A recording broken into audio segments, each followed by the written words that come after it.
అత్యంత కృపా కనికరము జాలి దయగలిగిన మా ప్రియ పరలోకపు తండ్రి, నీకు వేల కొలది వందనాలు స్తుతులు చెల్లిస్తూ ఉన్నాం నాయన. ఈ సాయంత్రం ఈ రీతిగా నీ ప్రశస్తమైన సన్నిధిలో చిన్న మందగా కూడి మేమందరం నిన్ను ధ్యానించుటకు ప్రభువా మేము సిద్ధపడి రాగా మీరు మాతో ఉండండి. ఇప్పటి వరకు మమ్మల్ని నడిపించారు. ఇప్పుడు నీ మాటలు వినాలని మేము ఆశపడుతూ ఉన్నాం. ఎక్కడ ఇద్దరు ముగ్గురు కూడి నీ నామమందు ఏకీభవించి ఉంటారో వారి మధ్య మీరు ఉంటారని సెలవిచ్చారు. మేము ఇద్దరు ముగ్గురు కంటే అధికంగా ఉన్నాము నాయన. ఖచ్చితంగా మీరు మాతో ఉన్నారని నమ్ముతూ ఉన్నాము. మీరుండు స్థలం అగ్ని వంటి స్థలం అని నీ వాక్యం అంటుంది. ఆ అగ్ని వంటి స్థలంలో నిలువబట్టకే మాత్రం అర్హత, యోగ్యత లేని జ్ఞానహీనుడను బలహీనుడను పనికిరాని వాడను. మొదట నాతో మాట్లాడండి, మా అందరితో మాట్లాడి మా ఆధ్యాత్మిక జీవితాలకు అవసరమైన మాటల ద్వారా మమ్మలను హెచ్చరించి తృప్తిపరిచి దీవెనలతో మా గృహాలకు పంపించమని యేసు నామమున ప్రార్థించి వేడుకుంటూ ఉన్నాం తండ్రి, ఆమెన్. ప్రియమైన దేవుని సంగమా, అసమ బుధవారం లేకపోతే యాష్ వెన్స్డే అని ఏదైతే చెప్తామో ఆ రోజు నుండి ప్రార్థన, దేవుని వాక్య ధ్యానం మనకి ప్రారంభమైంది. దేవుడు శిలువ మీదకు వెళ్ళడానికి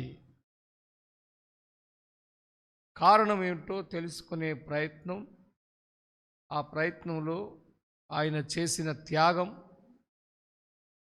ఆ శిలువ దగ్గర కొన్ని పాఠాలు మనం నేర్చుకోవడం, ఇదే ముఖ్య ఉద్దేశం ఈ 40 దినాల ఉపవాస ప్రార్థనల యొక్క.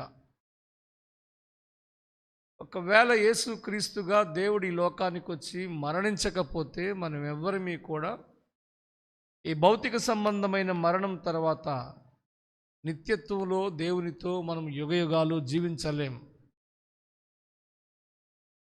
అందుకని యేసుక్రీస్తు మరణించాడని బాధపడడం కంటే ఆయన ఎందుకొరకు మరణించాడో అనే సత్యాన్ని గ్రహించి మన ఆత్మీయ జీవితాలను ఎప్పటికప్పుడు మనం కాపాడుకుంటూ కొనసాగించుకోవాల్సిన బాధ్యత అయితే మన మీద ఉంది ఖచ్చితంగా.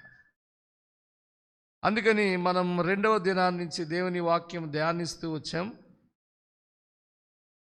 మొదటి మానవుడైన ఆదాము ఒక భయానకమైన శోధనకి గురయ్యాడు.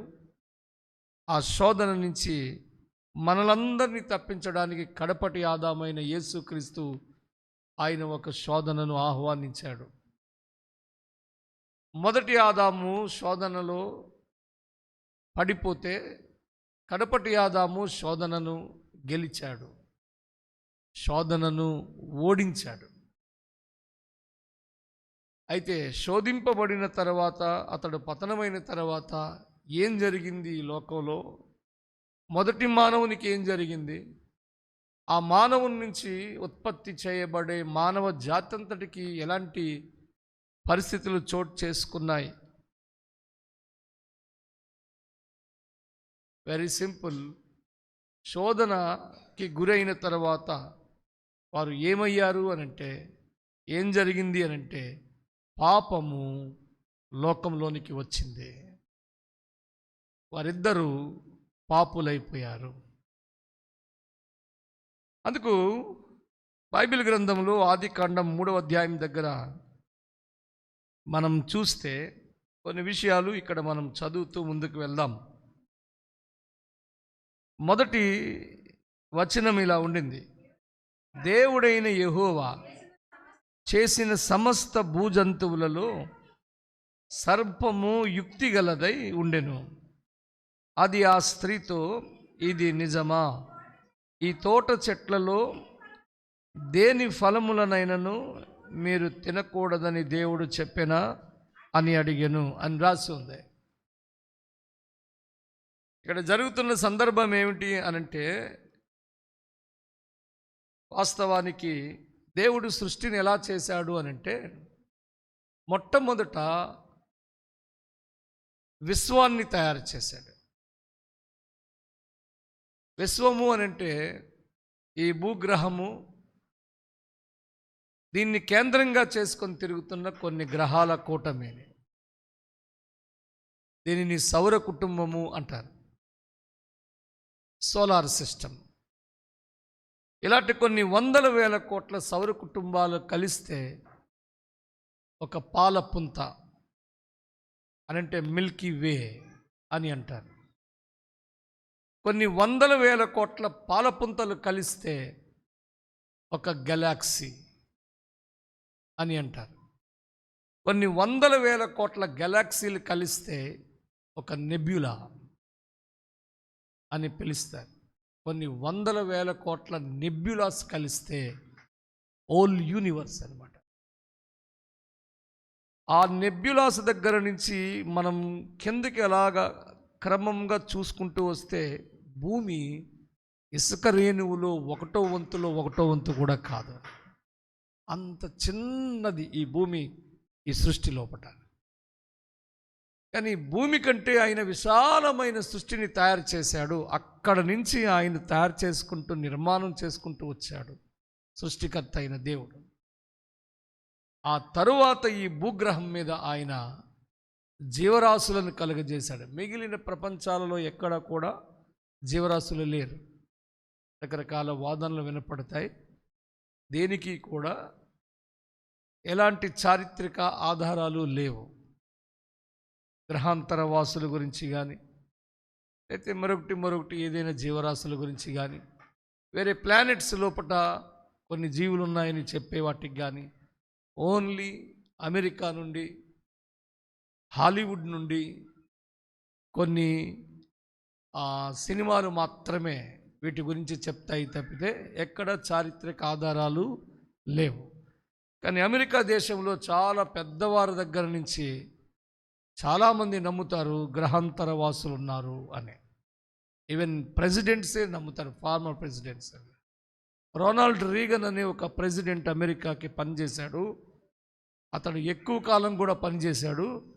అతడికి ప్రతి రాత్రి ఆ గ్రహాంతర వాసులు అతనికి కల్లోకి వచ్చేవారని తన బయోగ్రఫీలో రాసుకున్నాడు. అతడు బలంగా నమ్ముతాడు గ్రహాంతర వాసులు ఉన్నారు అని.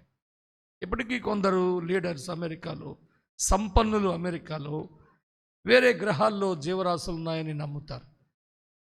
సృష్టి గురించి బాగా చెప్పింది సైన్స్ కంటే కూడా బైబిల్ గ్రంథమే అని చెప్పాలి. సైన్స్ ఏదైనా విషయాన్ని చెప్పినా కూడా దాన్ని హైపోథెసిస్ చేస్తారు, ఊహాజనితంగా మాత్రమే చెప్తారు కొన్ని. అలాంటివి లా దగ్గరకు రావాలి, నియమ దశకు రావాలి. అప్పుడే దానిని సిద్ధాంతం దాటి లా అయితే దానిని ప్రపంచం ఒప్పుకోవాలి. కొన్నింటిని వెతకడానికి కొన్ని కనిపెట్టుకున్నాడు మనిషి. ఇది నిజంగా ఎప్పటిది, ఎలాంటిది, ఏ కాలానికి చెందింది అని తెలుసుకోవడానికి కార్బన్ డేటింగ్ చేస్తారు. వాటి ద్వారా వాటి యొక్క లైఫ్ తెలుసుకునే ప్రయత్నం చేయగలుగుతారు. ఇలాగా సైన్స్ చెప్పినా కూడా వీటన్నిటికంటే కూడా బాగా స్పష్టంగా బైబిల్ విశ్వాన్ని గురించి చెప్పింది. అందుకు బైబిల్ దగ్గరకు వస్తే మనకు అర్థం అవ్వాలి ఈ సృష్టిని గురించిన మర్మాలు అన్నీ కూడా. కాబట్టి దేవుడు ఈ అనంతమైన విశ్వాన్ని తయారు చేసిన తర్వాత ఈ భూమి మీద అతడు జీవరాశులను కలుగజేయాలనుకున్నాడు. మీకు తెలుసా ఫస్ట్ ఏ జీవిని కలుగజేశాడో దేవుడు ఈ భూమి మీద? సముద్రం లోపట జీవించే జలచరాన్ని తయారు చేశాడు, సృష్టించాడని. మొట్టమొదటి జీవి చేప. చేప అంటే దాని అర్థం ఏంటంటే సముద్రాల్లో నివసించేది అనే భావంతో చెప్తున్నాను. కానీ అతడు తిమింగలాలను చేశాడా లేకపోతే మరొకటి వాటిని చేశాడా అది కాదు. ఇక్కడ నీళ్ళ లోపట జీవించే ఒక జీవిని దేవుడు కలగజేశాడు. బైబిల్లోనే ఆ మాట రాసి ఉండింది. అతను సృష్టించిన సృష్టి లోపట ఈ విషయాలను చూస్తే మనం ఇక్కడ ఇలా చూడగలుగుతాం కదా. 21వ వచనం చదువుదాం. దేవుడు జలములలో వాటి వాటి జాతి ప్రకారము జలములు సమృద్ధిగా పుట్టించిన మహామత్స్యములను జీవము కలిగి చలించు వాటినన్నిటినీ దాని దాని జాతి ప్రకారము రెక్కల గల ప్రతి పక్షిని సృజించెను. అది మంచిదని దేవుడు చూచెను. దేవుడు మీరు ఫలించి అభివృద్ధి పొంది సముద్ర జలములలో నిండియుండుడనే పక్షులకు భూమి మీద విస్తరించునుగాక, నీవు వాటిని ఆశీర్వదించెను. అస్తమయమును ఉదయమును కలుగగా ఒక దినమాయను, 5వ దినమాయను అంటాడు. సైన్స్ కూడా ఇదే చెప్తుంది. మొట్టమొదట ఈ భూమి మీద జీవి నెలలో పట్టే సముద్రంలో పట్టే ఉండింది అని. ఆ సముద్రాల్లో ఉండలేక బయటకు వచ్చిన ఆ జీవులు థియరీ ఆఫ్ ఎవల్యూషన్ దగ్గరకు వచ్చేటప్పటికి అలా రూపాంతరత చెందుతూ చెందుతూ చెందుతూ ఒక కోతి అయ్యింది. ఆ కోతి నుంచి మానవుడు వచ్చాడు అనే సిద్ధాంతాన్ని మనం చార్లెస్ డార్విన్ ఏదైతే ప్రతిపాదించాడో ఆ సిద్ధాంతం ద్వారా మనం తెలుసుకుంటాం. దానికంటే ఈ చార్లెస్ డార్విన్ 3500 సంవత్సరాల క్రితం ఈ మాట చెప్పబడింది. ఆది కాండము రాసి ఇప్పటికి 3500 సంవత్సరాలు అవుతుంది. ఆ కాలంలో ఉన్నాడు మోషే. అంటే యేసు క్రీస్తుకి ముందు 1500 సంవత్సరాలు సుమారు కాలంలో అతను ఉన్నాడు. యేసు క్రీస్తు దగ్గర నుంచి ఇప్పటికి 2000 సంవత్సరాలు. ఈ 2000 1500 3500 సంవత్సరాలు. 3500 సంవత్సరాల క్రితం ఈ సృష్టి రహస్యాలను మోషే రాశాడు. మోషేకి ఎలా తెలుసు అని మీరు అడుగుతారేమో. ఈ సృష్టించిన సృష్టికర్తే మోషేని దగ్గర కూర్చునిబెట్టి సినాయి పర్వతం మీద అతడు ఎలా సృష్టించాడో వాటన్నిటినీ చెప్తూ ఉంటే మోషే రాశాడనండి. అది కదూ. అందుకని ఈ భూమి మీద జీవరాశులను కలగజేశాడు. ఆ జీవుల్లో ప్రత్యేకంగా ఒక జీవిని తయారు చేశాడు. ఆ జీవి 6వ రోజున చేయబడిన జీవి. ఏంటిది ఆ జీవి అంటే అది మానవుడు అనేది. ఆ ఒక్క మానవుడిని తయారు చేసిన తర్వాత ఆ మానవుడి లోపట నుంచే మరొక మానవుని తయారు చేశాడు. ఆ మానవునికి పేరు పెట్టాడు నారీ అని. వాళ్ళిద్దరూ పురుషుడు స్త్రీగా ఈ భూమి మీద ఉన్నారు. చక్కగా హ్యాపీగా వాళ్ళిద్దరిని ఈ భూమి మీదకి విడిచిపెట్టాడని. అంతకు ముందే తయారు చేసిన చెట్లు, పళ్ళునిచ్చే చెట్లు వాటన్నిటి లోపట పిలిచి అన్నీ మీరు నిరభ్యంతరంగా తినండి, కానీ ఒక చెట్టు మీరు తినకండి ఆ పళ్ళు అని. తింటే ఏమవుతుందో కూడా రివీల్ చేశాడు. మీరు తిను దినమున నిశ్చయముగా చచ్చెదరు, చనిపోతారు మీరు అని. ఇది దేవుడు ఆ ప్రజలకిచ్చిన మాట. కానీ ఒక శోధన అనే దాన్ని అర్థం చేసుకునే ప్రయత్నం చేసాం 2 రోజులు. శోధనలు చాలా రకాలుగా ఉంటాయి. ఒక శోధన ఆ మాటకు అర్థం ఏంటంటే ఏదైనా ఒక పదార్థం కానీ మనిషి కానీ అది ఏదైనా కావచ్చు, దానిని అనుభవించాలని ఆస్వాదించాలని దానికి ఆకర్షితులై మనం పదే పదే ప్రేరేపింపబడితే దాని ద్వారా మనం శోధింపబడుతున్నామని అర్థం. ఇన్ని తినమన్నాడు దేవుడు, ఇది ఒక్కటే ఎందుకు తినొద్దన్నాడు అనే ప్రశ్నతో వీళ్ళు పదే పదే ఆ చెట్టు దగ్గరికే పోయి చూశారు. ఆ చెట్టు పళ్ళు వీళ్ళని శోధిస్తూ వచ్చాయి. అక్కడే ఉన్నాడు అపవాది అనండి. ప్రియమైన దేవుని బిడ్డలారా, ఈ శోధనని వారు జయించలేకపోయారు. జయించలేకపోవడం వల్ల వచ్చిన పెను ముప్పు ఏంటి అనంటే, నేను నిన్న చెప్తూ వచ్చాను కదా, శోధన తరువాత ఒక పెద్ద నష్టం కలుగుతుంది అని. ఒక ఎర్త్క్వేక్, ఒక భూకంపం వచ్చినా, ఒక వరద వచ్చినా, ఒక తుఫాన్ వచ్చినా, సునామీ వచ్చినా, ఒక అగ్నిపర్వతం పేలినా, లావా అలా ప్రవహిస్తున్నా, దానివలన తర్వాత ఒక పెద్ద ప్రమాదం ఉంటుంది. కానీ ఇవి భౌతికంగా కనపడతాయి. కానీ శోధన కనపడకపోవచ్చు, కానీ శోధన తర్వాత కూడా ఒక గొప్ప ప్రమాదం ఉంది. ఆ ప్రమాదం ఏంటంటే వీరు శోధనలో పడిపోవడం వల్ల జరిగిన ప్రమాదం. వీరు పాపములో పడ్డారు. అప్పుడప్పుడు అంటాం కదా, పెనం మీద నుంచి పొయ్యిలో పడ్డారంటారు కదా. పెనం కాలుతూ ఉంటుంది. ఈ పెనం శోధన అయితే వీళ్ళు పెనం మీద పడ్డారు ఆ శోధనలో. అక్కడి నుంచి బయటపడలేక పొయ్యిలో పడ్డారు. తర్వాత పాపంలో మనిషి ఇలా పడ్డాడు, ఇలా అయిపోయాడు. శోధనే ప్రమాదం అని అనుకుంటే శోధనలో నుంచి పాపంలో పడ్డాడు. ఎంత ప్రమాదం వచ్చింది ఈ భూమి మీదకి మానవుని ఒక అవిధేయత వలన. ప్రియమైన దేవుని సంగమా, అందుకని మనం ఏమంటామంటే దాన్ని పాపము అని. వాస్తవానికి పాపము అనే పదం పాపం చేసిన ఆదాము అవ్వకి తెలీదు. మీకు తెలుసా? ఆ మాట రాసుకోవడం లేదు అక్కడ. వారు పాపము చేశారు, పాపం చేస్తున్నామనే విషయం వాళ్ళకి తెలియదు. అసలు పాపం అంటే ఎలా ఉంటుందో కూడా తెలియదు వాళ్ళకి. మనము బైబిల్ని బాగా చదవడం వల్ల, దేవుని సంబంధిత వర్తమానాలు వింటూ ఉండడం వల్ల, దైవజనులు బోధించే రకరకాల అనుభవజ్ఞులైన సేవకులు మాట్లాడే మాటల వలన పాపం అంటే ఇది, పాపం అంటే అర్థం ఇది, పాపానికి నిర్వచనం ఇది, పాపం యొక్క పర్యవసానాలు ఇవి అనే విషయం మనకు అర్థమయ్యింది ఇప్పుడు. ఎందుకంటే మన ముందున్నోడు ఒకడు పాపం చేశాడు కాబట్టి పాపం అంటే ఏంటో తెలిసిపోయింది. వాడు ముందున్నోడు ఒక పాపం చేశాడు కాబట్టి అతని ద్వారా వీళ్ళు నేర్చుకుని, వీళ్ళ ద్వారా మనం నేర్చుకుంటున్నాం. మనం రేపటి తరాలకి నేర్పిస్తాం. పాపం గురించి మనకు తెలిసింది. ఆదాము కంటే ముందు ఎవరు ఈ భూమి మీద లేరు. అతడు పాపము అనే దాని గురించి సరైన అవగాహన కూడా అతనికి లేదు. కానీ ఏదైనా మనం పుట్టిన పిల్లలకి మన తల్లిదండ్రులుగా మనమే కదా మొదటి గురువులు. తల్లే మొదటి గురువు, తండ్రే మొదటి గురువు కదా. ఇది ఫలానా, ఇది ఫలానా అని చెప్పి మనం నేర్పించడం వల్లే వాళ్ళకి తెలుస్తుంది కదా. ఏదైనా ఆదాము అవ్వలనే మొదటి మనుషులకి తెలియాలి అని అంటే అది వాళ్ళని సృష్టించిన దేవుడే. ఆ దేవుడు వాళ్ళకి తండ్రి. సృష్టికర్త ఆదాముకు తండ్రి. బైబిల్ చాలా స్పష్టంగా ఈ మాట చెప్తుంది. చదవండి, లూకాసు సువార్త 3వ అధ్యాయం ఆఖరి వచనం చదవండి.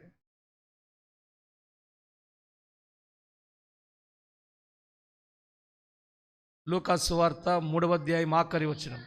కైనాను ఏనోషుకు, ఏనోషు షేతుకు, షేతు ఆదాముకు, ఆదాము దేవునికి కుమారుడు.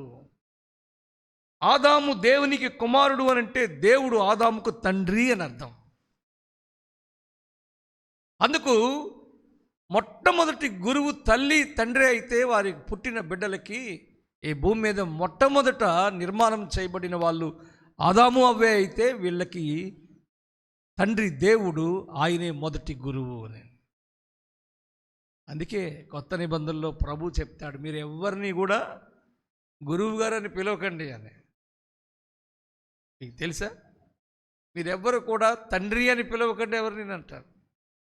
ఎవరిని పడితే వాళ్ళని తండ్రి అని పిలవకూడదు. తండ్రి ఒక్కడే, గురువు ఒక్కడే అని.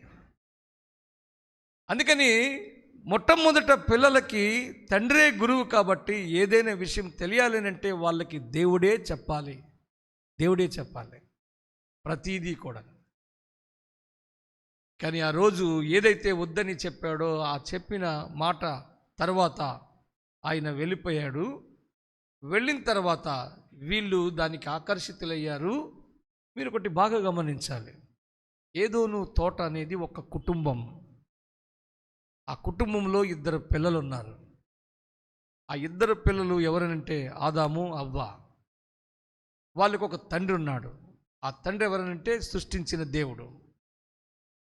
వాళ్ళకి కొన్ని పెట్స్ ఉన్నాయి. ఏంటి ఆ పెట్స్ అంటే సింహాలు, ఏనుగులు,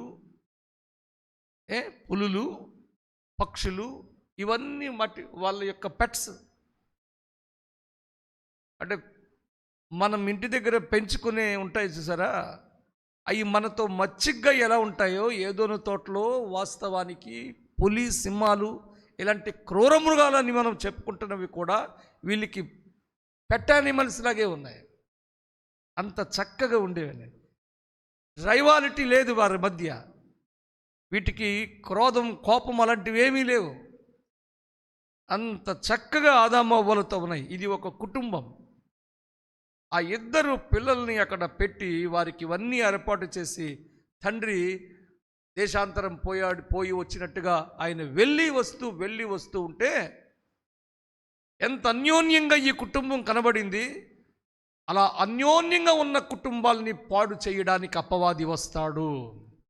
ఆ ఇంటికి వచ్చాడు అంటే మీరు బాగా గమనించండి. సంతోషంగా ఉన్న కుటుంబాల్లోపటికి వాడు ప్రవేశించి సంతోషాన్ని భగ్నం చేస్తాడు. అందుకని అపవాదిని గురించి బైబిల్ చెప్తుంది, మీరు వాడిని ఎదిరించండి, వారికి చోటు ఇయ్యకండి అని కూడా అంటాడు. అపవాదికి చోటు ఇవ్వకూడదనండి. నేను ఇంకా ముందుకు వెళ్ళినప్పుడు ఇంకా కొన్ని విషయాలు చెప్తాను. అయితే ఈ రాత్రి మీరు బాగా గమనించండి. ఎప్పటి నుంచో తండ్రి ఇద్దరు పిల్లలు ఈ పెట్స్ అన్నీ వీటన్నిటితో సంతోషంగా గడుపుతూ ఉన్న ఈ కుటుంబాన్ని చూసి ఓర్వలేక ఎప్పటి నుంచో వాడు ఆ చెట్టు దగ్గరకు వచ్చి కాపలా కాసి ఉన్నాడు. ఎలాగైనా దేవునికి పిల్లలకి వైరాన్ని కలుగజేయాలి, వీళ్ళిద్దరికీ వైరాన్ని కలుగజేయాలి, వీరిద్దరికీ ఈ పెట్స్కి వైరాన్ని కలుగజేయాలి, వీరిద్దరికీ ఈ ప్రకృతిలో ఉన్న వాటన్నిటి జీవరాశులకి వైరం కలుగజేయాలి అని అనుకుంటూ ఒక పథకంతో అక్కడికి వచ్చాడు. వచ్చి ఇలా అడుగుతూ ఉన్నాడు, ఇది నిజమా అని. హవ్వను వాస్తవానికి మీరే ఉంటే ఆ ప్లేస్లో ఎలాగ స్పందిస్తారు మీరు? నేను ఈ ఆదికాండాన్ని చదువుతున్నప్పుడు నాకు చాలా రకాల ప్రశ్నలు వస్తాయి, చాలా రకాల సందేశాలు వస్తాయి, బోలెడన్ని వర్తమానాలు తయారు చేస్తాను నేను ఆదికాండం దగ్గరికి పోయినప్పుడు. ఒకవేళ నేనే ఆ స్థానంలో ఉన్నాననుకోండి, హవ్వ స్థానంలో, నాకేం తెలుసు అనంటే అర్థం కాని అరుపులు ఈ జంతుజాలము పక్షులు చేసేవి. పక్షి అరుపు అది అర్థం కాదు మనిషికి, జంతువుల యొక్క అరుపులు అర్థం కావు మనిషికి. రకరకాల శబ్దాలు అవి అర్థం కాని శబ్దాలు. అర్థమయ్యే శబ్దం ఏంటంటే ఆ లాయన మాట ఆదాముదే. ఆదాము మాటలు బాగా అర్థమవుతాయి. ఇంకా అర్థమయ్యే మాట ఎవరిది అంటే ఆదాము కాకుండా వాళ్ళ నాయన మాట. ఈయన ఆయన నాయన అంటే వాళ్ళ తండ్రి మాట. దేవుని మాట వీళ్ళకి స్పష్టంగా అర్థమవుతుంది, ఆదాము మాట వీళ్ళకి స్పష్టంగా అర్థమవుతుంది, అవ్వ మాట వీళ్ళిద్దరికీ స్పష్టంగా అర్థమవుతుంది. మాట్లాడడం అనేది వీళ్ళు ముగ్గురు మాత్రమే మాట్లాడతారు. కొన్ని వందల సంవత్సరాల నుండి అక్కడ ఉన్న ఏ జంతువు, ఏ పశువు, ఏ పక్షి, ఏ జలచరము మాట్లాడడం చూడలేని వీళ్ళు ఒక్కసారిగా ఎన్నో రోజుల నుంచి అక్కడే తిరుగుతున్న ఒక సర్పం వచ్చి ఒక మానవునిలాగా ఇది నిజమా, ఇజ్ ఇట్ ట్రూ అని అనగానే మీరు ఎలా స్పందిస్తారు? ఆమె అయితే ఎలా స్పందించిందో తెలుసా? ఏది నిజం అన్నట్టు ముందుకెళ్ళిపోయిందంటే తుర్రుమని. మరి ఎలా ఉండాలి అక్కడ అంటే నాకు నా తండ్రి స్వరం తెలుసు, నా యజమానుడి స్వరం తెలుసు తప్పితే నేను ఏ జీవరాశి మాట్లాడడం నేను చూడలేదు. నువ్వెప్పుడు నుంచి మాట్లాడడం మొదలు పెట్టావు అని తిరిగి ప్రశ్నించాలి సర్పాన్ని. ఎందుకంటే సర్పం ఎప్పటి వరకు మాట్లాడలేదండి. నువ్వు చూసిన సర్పంలా కూడా లేదు అక్కడ. దానికి రెక్కలున్నాయో 4 కాళ్ళు ఉన్నాయో తెలియదు. కానీ ఒకటి మెన్షన్ చేశాడు అక్కడ, భూజంతువులలో సర్పము యుక్తగలది అన్నాడు. జంతువుల్లో ఒక భాగం అది. కొన్ని రెక్కల గురించి పక్కన పెడదాం. జంతువులన్నిటికీ 4 కాళ్ళు ఉంటాయి కదా, సర్పానికి 4 కాళ్ళు ఉన్నాయేమో అప్పుడు. అందుకు నీవు మాట్లాడినా నేను చూడలేదు కదా, నువ్వు ఎందుకు మాట్లాడుతున్నావు, నువ్వెవరు, నీకు మాటలు ఎలా వచ్చాయి, నువ్వు కూడా దేవుని సృష్టిలో ఒక భాగమే కదా, నీకు కూడా మాటలు మాట్లాడే యోగ్యతనిచ్చాడా దేవుడు అని తిరిగి ప్రశ్నించకుండా హవ్వ ఆమె ఆ మాటలతో ఏకీభవించి గడగడ గడగడ గడగడ మాట్లాడడం ప్రారంభించింది. మౌనంగా ఆదాము చూస్తూ ఉన్నాడు, వింటూ ఉన్నాడు. ఏమనుకుందో ఏమో ఆ మాటలకి అట్రాక్ట్ అయిన ఈ హవ్వ గారు ఏం చేసింది అని అంటే, ఏం కాదులే, మీరు చనిపోతారని చెప్పాడా ఆయన, మీరు చావరు అని అనగానే పండు తినేసింది. తిన్నదా అంటే పిలిచి అలా ఆయనకి కొన్ని ఇచ్చింది. ఆయన కూడా తినేశాడు. ఏ ఉద్దేశంతో తిన్నాడో నాకు తెలియదు. ఒకవేళ మా ఆవిడ ఎలాగా చచ్చిపోద్ది, ఇంకా అది లేని జీవితం నాకెందుకని తినేసి మరోడు చచ్చిపోదాం అనుకున్నాడు. ఏమో త్యాగమూర్తిలాగా ఆదాము. మొత్తానికి ఇద్దరూ తినేశారు, మనకు అప్పముచ్చేశారు కదా. ఇద్దరు తిన్నారు. తినడం వరకు బాగే ఉందండి.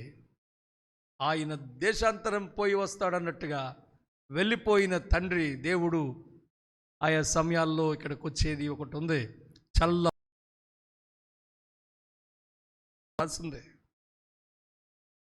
చల్లపూట, సాయం సంధ్యావేళ, ఆ టైం అయింది. మరి వచ్చాడు ఆయన, పిలిచాడు ఆయన. ఎప్పుడు ఎలా పిలుస్తాడు అలాగే పిలిచాడు ఆయన. వచ్చేటప్పటికి వీళ్ళిద్దరూ దాక్కున్నారనంట. ఏం జరిగింది ఇక్కడ అనంటే, దేవునికి మానవునికి ఒక పెద్ద అగాధం లాంటి అడ్డు వచ్చి పడింది అనే అనుభూతి లోపలికి వచ్చారు. ఇప్పుడు దేవుణ్ణి చేరుకోవాలంటే ఈ అగాధం అడ్డొస్తుంది.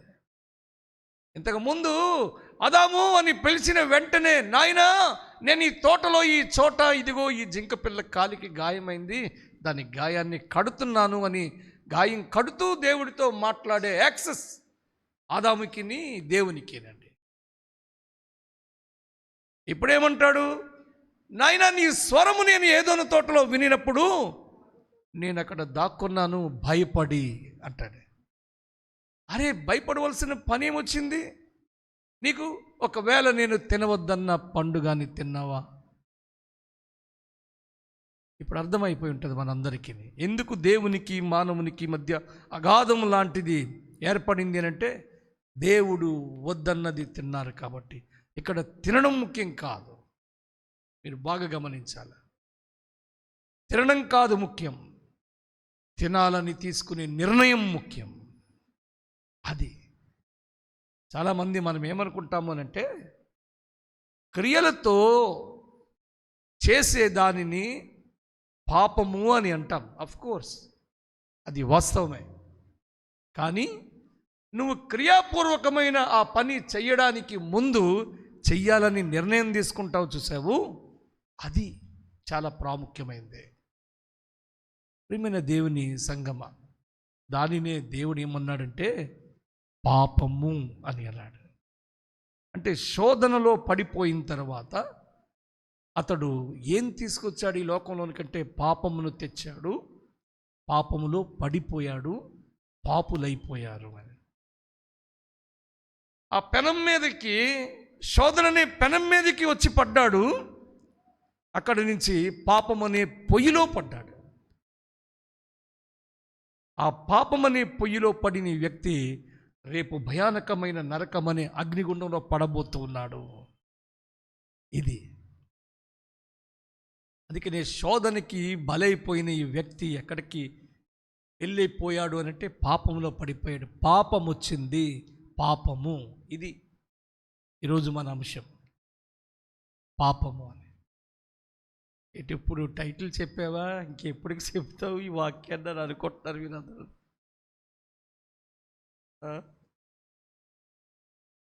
కానీ 40 రోజులు కదా సాగుతుంది ఇలాగా, రోజులు ధ్యానం చేయడమే మనం. బైబిల్ని 25 సంవత్సరాలుగా బోధ చేస్తున్నాను నేను. ఎప్పుడు బోధించిన నాకే కొత్తగా ఉంటుంది బైబిల్ అని. అంత అద్భుతమైన పుస్తకం. ఎందుకంటే దేవుడు ఇది ఎందుకు కొత్తగా ఉంటుందో చెప్పనా? మీకు తెలుసా, ఈరోజు పొద్దున్న లేచిన వెంటనే ఫ్రెష్గా ఉంటారా మీరు? ఒక ఖరీదైన, ఒక ₹1,00,000 ఖరీదైన పట్టు చీర కట్టుకున్నారనుకోండి, ఉప్పాటు చీర, మీరు పొద్దున్న కట్టుకున్న క్షణం మీరు ఎలా ఉంటారో తెలుసా? ప్రపంచం అంతా 146 కోట్ల మంది భారతీయుల్లో నువ్వు ఒక యూనిక్ పర్సన్ అని అనుకుంటుంటారు ఈ చీర కట్టుకున్నాక. కట్టుకున్న వెంటనే నీకు అలా ఉంటుంది. కానీ 1 నిమిషం, 2 నిమిషాలు, 5 నిమిషాలు దాటిన తర్వాత ఆ ఫీలు పోతుంది. అది మధ్యాహ్నం అయ్యేటప్పటికి ఇంకా సగం పోతుంది, సాయంత్రం అయ్యేటప్పటికి 90% పోతుంది, రాత్రి పడుకునేటప్పటికి ఈ ₹1,00,000 చీరను తీసి నువ్వే పడేస్తావు డస్ట్బిన్లో. మనకు అలాంటి పరిస్థితిలో ఉంటామని. నువ్వు మరణించిన తర్వాత, యేసుక్రీస్తుని కలుసుకొని మరణించిన తర్వాత నువ్వు పరలోకంలోకి వెళ్తావు. చూసావా? వెళ్ళి వెంటనే నీ ఫీల్ ఎలా ఉంటుందో తెలుసా? నువ్వు ₹1,00,000 చీర కట్టుకున్న క్షణాలు ఎలా ఉన్నాయి అలా ఉంటుంది పరలోకం. కానీ ఆ నిమిషం తర్వాత నువ్వు ఇక్కడ నీ ఫీల్ అంతటిని పోగొట్టుకున్నావు కదా, కానీ అక్కడ పోగొట్టుకునేది ఉండదు. ఎందుకు ఉండదో తెలుసా? అసలు టైం ఉండదు. నువ్వు వెళ్ళిన క్షణమే, ఆ క్షణమే కంటిన్యూ అవుతుంది, ఆ అనుభూతే కంటిన్యూ అవుతుంది. నువ్వు దేవుడితో ఇది బాగోలేదని చెప్పడానికి లేకుండా నువ్వు అంత ఆనందంలో పడి ఉంటావు. అందుకనే బైబిల్లో ఉన్న దేవుని మాటలు ఎప్పుడు ధ్యానించినా కొత్తగానే ఉంటాయి. అలాంటి మహిమాయుక్తమైన ప్రదేశం లోపటికి మనం వెళ్ళబోతున్నాం. అది మన గమ్యం. చివరా ప్రియమైన దేవుని బిడ్డలారా, అందుకని ఆ రోజు తోటలోపటికి ఒక శోధన ఎదురైంది. శోధన జయించలేకపోయారు. జయించలేకపోవడం వల్ల పాపంలో పడిపోయారు. పాపము అని అంటే ఏంటి అని బైబిల్ దగ్గరికి వచ్చి అడిగితే మీరేం చెప్తారో తెలుసా? ఇదిగో చదవండి. యోహాను మొదటి పత్రిక 3వ అధ్యాయము. బైబిల్ ఉన్నవారు తెరిచి చూడండి. అక్కడ ఇలా రాసి ఉంది. 4వ వచనం నుండి చదువుదాం. పాపము చేయు ప్రతివాడును ఆజ్ఞను అతిక్రమించును, ఆజ్ఞాతిక్రమమే పాపము అని. ఆజ్ఞను అతిక్రమించడం పాపము. ఇంకొక 2వ వచనాన్ని కూడా చెప్తాను మీకు. ఇదే యోహాను రాసిన మొదటి పత్రిక 5వ అధ్యాయము 17వ వచనం చదువుదాం. 17 చదవండి అమ్మా.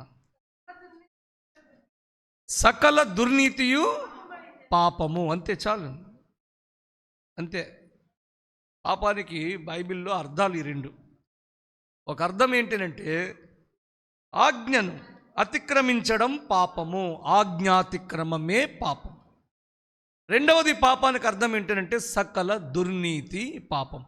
దుర్ అనే మాటకు అర్థం చెడ్డ అని అర్థం. నీతికి దుర్నీతి అని అన్నప్పుడు నీతి మంచిదే, కానీ దుర్నీతి చెడ్డ నీతి అని అర్థం. చెడ్డ నీతి కలిగిన ప్రతి వ్యక్తి అతడు పాపి, చేసే ప్రతిక్రియ పాపమే. అందుకని సకల దుర్నీతి ఏదైతే ఉందో అది పాపము. ఆజ్ఞను అతిక్రమించడం ఏదైతే ఉందో అది పాపము అనేది. పాపానికి అర్థం చెప్పండి అని అడిగితే ఇది. మీరు ఎప్పుడైనా క్వశ్చన్ పేపర్ చూడండి. ఎగ్జామ్స్ టైం వచ్చింది ఇప్పుడు. అందులో క్వశ్చన్ పేపర్లో దీనికి అర్థం ఏమిటి అని అడుగుతారు. ఆ క్వశ్చన్ వేరు. దీనిని నిర్వచించండి అని అడుగుతారు, అది వేరు. అర్థం ఏమిటి అనేది 1 word క్వశ్చన్. నిర్వచించండి అనేది 5 మార్క్స్ కానీ 10 మార్క్స్ కానీ క్వశ్చన్ అండి. నువ్వు నిర్వచనానికి వివరణ ఇవ్వాలి, అర్థము సింగిల్ లైన్లో చెప్పచ్చు కదా. అందుకని ఒకవేళ పాపం అంటే అర్థం ఏంటి అని మీరు అడిగితే బైబిల్లో నుంచి టక్కమని మీరు చెప్పగలుగుతాం. ఆజ్ఞ అతిక్రమమే పాపము అని ఫస్ట్దే. ఇంకొక మాట చెప్తాం, సకల దుర్నీతి పాపము అని. ఇది ఇంకా నిర్వచనం దగ్గరికి రాలేదు, నేను ఆగుదాం. అయితే పాపము అని అంటే వాళ్ళు కోసుకొని తినడం కంటే ముందు దానిని కోసి తినాలి అని మనసు లోపల దృఢంగా నిర్ణయం తీసుకున్నారు. చూసారా? అక్కడ మీరు ఏ పని చెయ్యాలన్నా ఊరికని మీరు చేతులు పని చేయలేరు. నేను మాట్లాడుతున్నప్పుడు చేతుల్ని ఇలాగ నా బాడీ లాంగ్వేజ్ ఇలాగ అనిపిస్తుందా? ఇవి ఊరికనే అలాగ పని చేయవు. మీకు అర్థమైందా? అలా పని చేస్తే మానసిక రోగిని అవుతాను నేను. ఊరికి నీ చేతులు ఇలా పనిచేయవు. విత్ ఇన్ నానో సెకండ్స్లో నా మాటలకు అనుగుణంగా నా చేతులు ఇలా కదలాలని నాకు ఈ మెదడు నుంచి వచ్చే సంజ్ఞలు ఉంటాయి. మనసు చెప్తూ ఉంటాయి, చేతులు పనిచేస్తాయి. మనసు చెప్తే ఈ కళ్ళు అటు ఇటు తిరుగుతాయి. మనసు చెప్తే చేతులతో మనం అది తీసుకుంటాం, ఇది తీసుకుంటాం. మనసు చెప్తేనే మనం అడుగేస్తాం. మనసు చెప్పాలి. మొట్టమొదట మనసులో ప్రారంభమయ్యి అది కార్యరూపం దాల్చేందుకు శరీరం. నువ్వు పండు తినడం అనేది క్రియారూపకం, కానీ తినాలని నువ్వు అనుకున్నావు చూసావా, ఆలోచన, అది ప్రమాదం. అక్కడ వారు తప్పు చేశారు. అందుకనే వేదాంత పండితులు చెప్తారు, పాపం అంటే ఏంటి అని అంటే thinking against God's will, God's plan. God దేవునికి వ్యతిరేకంగా ఆలోచన చేయడమే, దేవునికి వ్యతిరేకంగా తిరుగుబాటు చేయడమే, దేవునికి వ్యతిరేకంగా ఏదైనా ఒక కార్యాన్ని చేయడమే పాపము అని స్పష్టంగా చెప్పాడు. మీరు జీవవృక్ష ఫలము తినండి, అది తింటే మీకు జీవం వస్తుంది. ఈ వృక్ష ఫలములు తినకండి, ఇది తింటే మీరు చచ్చిపోతారు అని. కానీ మనిషి ఇక్కడికే పోయాడు, తీసుకున్నాడు అని. అందుకని మన ఆలోచనల్లో మొదట మనం పాపం చేస్తాం. నేను ఇలా అంటాను, ఎలాగనంటే మనం మొదట మానసిక పాపులం, మనసుతోనే పాపం చేస్తాం కూడా. అందుకని ఆ క్రియారూపకమైనవి ముందు పెద్ద పెట్టుకుంటాం. ఇక్కడ ఉండే అక్కడికి వెళ్తామనుకోండి, అది కాదు అని చెప్పడం కాదు నా ఉద్దేశం, కానీ దానికంటే ముందు మనం ఇక్కడ పాపం చేస్తున్నాము అనేది గమనించాలని నేను చెప్తున్నాను. లాస్ట్ మాటలు చెప్పి నేను ప్రార్థన చేస్తాను. నేను ఇందాక చెప్పాను కదా, దీని అర్థం ఏంటి అని అంటే అది వన్ వర్డ్ క్వశ్చన్ అని. ఒక్క మాటలో జవాబు చెప్పే ప్రశ్న అది. ఆ మాట జవాబు రాసేయచ్చు. పాపం అనగానేమి, ఆజ్ఞాతిక్రమమే పాపం, లేకపోతే సకల దుర్నీతియు పాపం. ఫినిష్ అయిపోయింది. పాపమును నిర్వచించుము, ఇది 10 మార్కుల క్వశ్చన్ అని అంటే ఇప్పుడు పాపానికి మీరు ఎక్స్ప్లెనేషన్ ఇవ్వాలా? ఆ ఎక్స్ప్లెనేషన్నే ఇందాక మనం చదివాం. 49వ కీర్తన 7, 8, 9 వచనాలు మూలవాక్యం. ఒకసారి చదవండి, దానిని నేను వివరిస్తాను. ఎవడును ఏ విధము చేతనైనను తన సహోదరుని విమోచింపలేడు, వాడు కుళ్ళు చూడక నిత్యము బ్రతుకున్నట్లు వాని నిమిత్తము దేవుని సన్నిధిని ప్రాయశ్చిత్తము చేయగలవాడు ఎవడునూ లేడు. వాని ప్రాణ విమోచన ధనము బహు గొప్పది, అది ఎన్నటికి తీరక అట్లుండవలసినదే అంటాడండి. ఇది పాపానికి నిర్వచనం. దీనిని మనం తరువాత పాఠంలో ధ్యానం చేద్దాం. కాబట్టి పాపం అనేది ఆ రోజు తోటలో తీసుకురాబడింది. వచ్చిన పాపం ఏం చేసింది అంటే దేవునికి మానవునికి కలుసుకోలేనంత భయానకమైన ఒక అగాధాన్ని, అబీస్ని, పిట్ని అది కలుగజేసింది. అందుకే ఇప్పుడు మనం ఎవరిని దేవుడి దగ్గరికి పోలేకపోతాం. ఈ అగాధాన్ని పూడ్చిపెట్టడానికి, లేకపోతే ఈ అగాధాన్ని దాటి దేవుడి దగ్గరికి వెళ్ళడానికే యేసుక్రీస్తుగా దేవుడి లోకానికి వచ్చి, ఆ అగాధం అవతల దేవుడున్నాడు, ఈ అగాధం యువతల పాపి అయిన మానవుడున్నాడు. ఆయన ఒక నిలువుకర్ర అడ్డుకర్రని ఈ అగాధం మధ్య వేశాడు, దాని మీద ఆయన పడుకొని ఉన్నాడు. ఇప్పుడు నువ్వు దేవుణ్ణి కలుసుకోవాలి అంటే ఇవ్వలి నుంచి నువ్వు ఆవలికి వెళ్ళడానికి ఆ సిలువను దాటితేనే కానీ దేవుడి దగ్గరికి వెళ్ళలేవు. ఇది సిలువ ధ్యానము అనంటే. మనం దాటాలి దాని మీద నుంచి. నువ్వు దేవుణ్ణి చేరుకోవడానికి సిలువ లేకపోతే, సిలువ మీదకు యేసు వెళ్ళి ఉండకపోతే మనం ఎవ్వరిమి ఆయనను కలుసుకోలేము. మన తండ్రిని కలుసుకోవడానికే ఆయన మనకి ఒక రహదారిగా, ఒక మార్గంగా ఆ అగాధం మీద వేయబడ్డాడు అని. ఎంత గొప్ప దేవుడండి! ఎవరు ఇలాంటి సహాయం చేస్తారు? అసలు చెయ్యాలనే ఆలోచనే చెయ్యరు. సహాయం చేసిన గొప్ప దేవుణ్ణి కలిగి ఉన్నందుకు వీఆర్ బ్లెస్డ్ కాదు. అందుకని ఈ 40 రోజులే కాదు, ప్రతిరోజు ఈ సిలువను ధ్యానించాలి. మనం ధ్యానించినా కూడా రుణం తీర్చుకోలేము. ఎప్పుడు ధ్యానిద్దాం.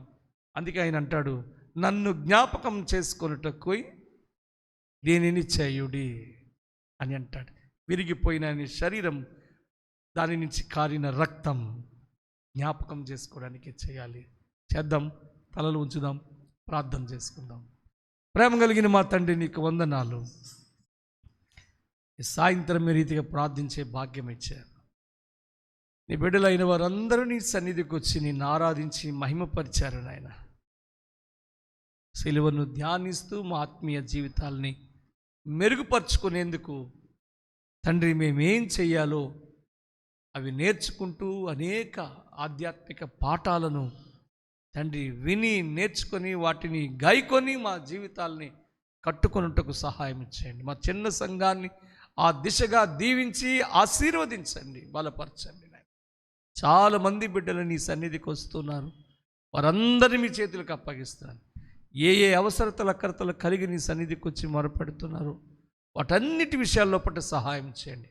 నీ బలిష్టమైన చేతి కింద భద్రపరిచి రేపటి పునరుద్ధానపు ఆరాధనకు సిద్ధపరిచి నాయన తీసుకొని రమ్మని మీకే మహిమ ఘనత ప్రభావములు ఆరోపిస్తూ నా కొరకు మరణించి మరణాన్ని గెలిచి త్వరలో రానయ్యున్న యేసు పుణ్యనామమున ప్రార్థించి వేడుకుంటూ ఉన్నాం తండ్రి, ఆమెన్. ఇప్పుడు మన తండ్రి అయిన దేవుని యొక్క అపారమైన ప్రేమ, కుమారుడైన యేసుక్రీస్తు ప్రభువారి యొక్క ఉచితమైన కృప, పరిశుద్ధాత్మ దేవుని యొక్క ఆదరణ, అన్యోన్య సహవాసము, సమాధానము ఇప్పుడు వచ్చిన ప్రతి బిడ్డకును వారి కుటుంబాలకి మాకును సదాకాలం తోడయుండునుగాక.